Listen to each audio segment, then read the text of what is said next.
BA part second में हम मानव संसाधन के अंतर्गत आज जनसंख्या वृद्धि यानी ग्रोथ इन पॉपुलेशन के बारे में पढ़ेंगे।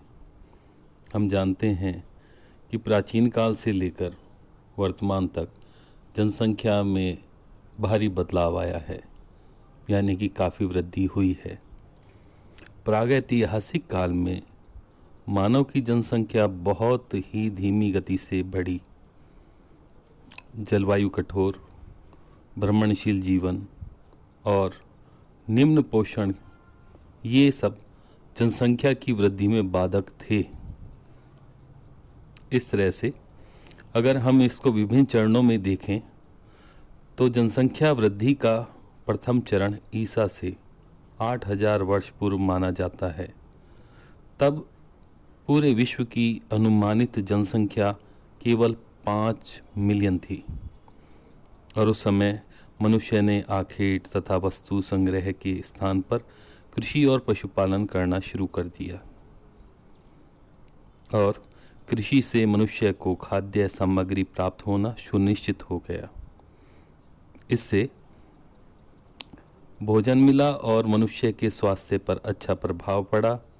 नतीजा जीवन प्रत्याशा लाइफ एक्सपेक्टेंसी में वृद्धि हुई और यह जनसंख्या वृद्धि का चरण 1750 ईस्वी तक चला। 1750 के बाद में जनसंख्या में अचानक और तीव्र वृद्धि हुई। कारण यूरोप में औद्योगिक क्रांति और उसके बाद में अमेरिका में, जिससे विनिर्माण उद्योग के उत्पादन की प्रक्रिया का स्वरूप काफ़ी बदल गया। औद्योगिक क्रांति के कारण धन और संपत्ति में वृद्धि हुई।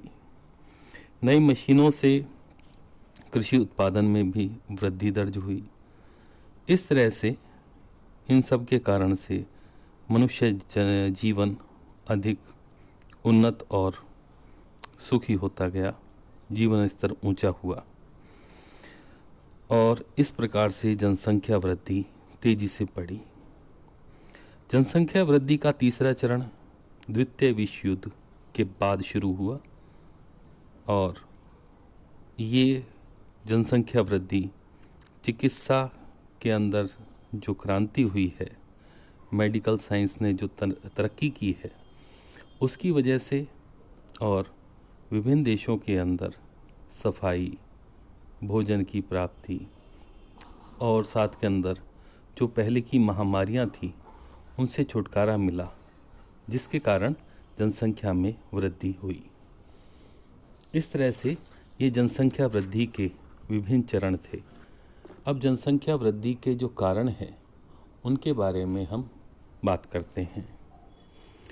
सबसे पहले कि जो जनसंख्या वृद्धि तीव्र वृद्धि हुई है, उसका जो मुख्य कारण है वो है पहला कृषि, जिसके कारण से भोजन सामग्री के उत्पादन में वृद्धि हुई, यानी भोजन की आपूर्ति निश्चित हुई और साथ में पोषक तत्वों की मात्रा भी बढ़ी। दूसरा है औद्योगिक उन्नति, जिसके कारण से कच्चे माल से तैयार माल बनाना, खनिज संसाधनों का प्रयोग करना, जल विद्युत आदि का प्रयोग करना, इन सब के द्वारा व्यापार का भी विकास हुआ और नतीजा जनसंख्या को रोजगार के साधन मिले, जिससे कि उनका जीवन स्तर अच्छा हुआ। विज्ञान और तकनीक के प्रयोग के द्वारा जीवन अधिक सुखी और संपन्न बना और चिकित्सा में उन्नति के कारण से मृत्यु दर में काफ़ी कमी हुई और साथ साथ के अंदर जो नए क्षेत्र थे, नए बसे देश थे, वहाँ पर भी जनसंख्या लगातार जाकर बसती गई और वहाँ पर वृद्धि होती गई। इस तरह से हम देखते हैं कि जनसंख्या वृद्धि के जो घटक हैं वो मुख्य रूप से उर्वरता और मोर्टेलिटी पर निर्भर होते हैं। देशों के स्तर पर ये प्रवास भी एक महत्वपूर्ण कारक होता है, जो कि जनसंख्या में परिवर्तन को प्रभावित करता है। अगर कहीं पर आप्रवास होता है तो वहाँ पर जनसंख्या में वृद्धि होती है।